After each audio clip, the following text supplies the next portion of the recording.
Today on the net, online reactions to the riots in the United Kingdom. A Swedish man has been arrested for trying to build a nuclear reactor in his kitchen. And a video of a face-shaped cloud is creating a buzz online.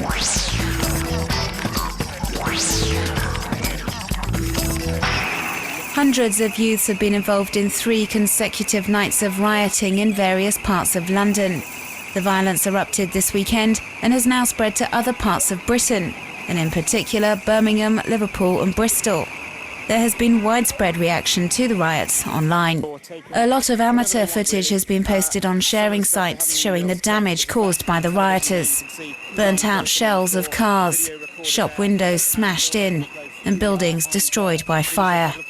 These images show just how violent things became on the 3rd day of the rioting, which has rocked the United Kingdom. Rioters reportedly used their mobile phones to coordinate their actions, and in particular the free messaging service on BlackBerry, which is very popular with young people in Britain. Web users have uploaded some of the messages sent by looting troublemakers to prove these incidents were premeditated and far from spontaneous.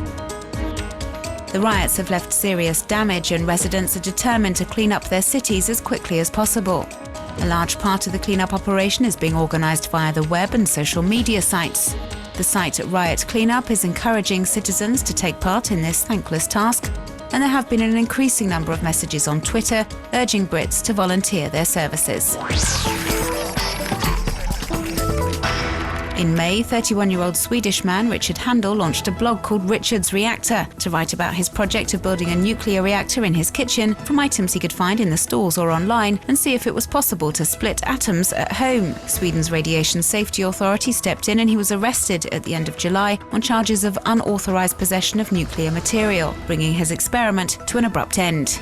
Before he was arrested, the amateur scientist had been able to obtain some of the chemical elements necessary for nuclear fission, like radium, americium and even uranium, from clock hands, batteries or smoke detectors he bought on the internet.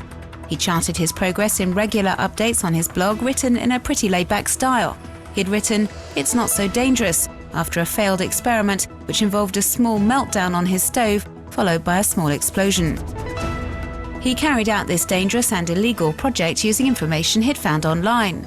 There are dozens of so-called educational sites like this one, which are veritable mines of information for anyone wanting to experiment with nuclear science. In just a few clicks, you can find out everything you need to know about building a mini nuclear reactor, with drawings and handy hints to boot.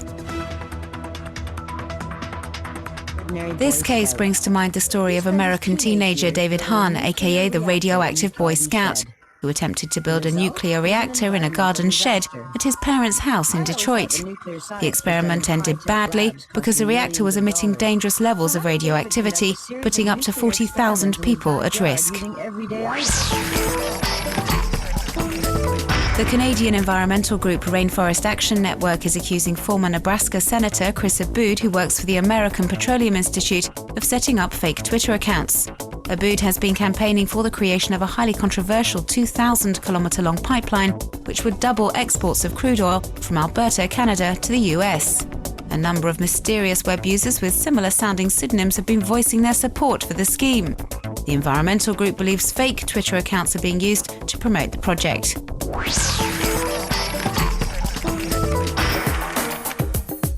The White House has posted this infographic online to explain the US debt ceiling agreement reached between Democrats and Republicans.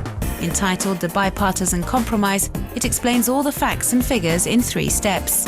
There has been a lot of talk about the deal on Twitter, and the internet remains an important communication tool for the Obama administration.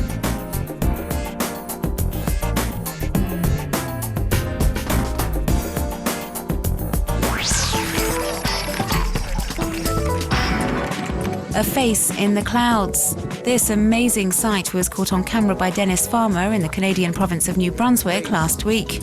The video has been viewed over 1,300,000 times since it was uploaded and has received a great deal of comments from web users.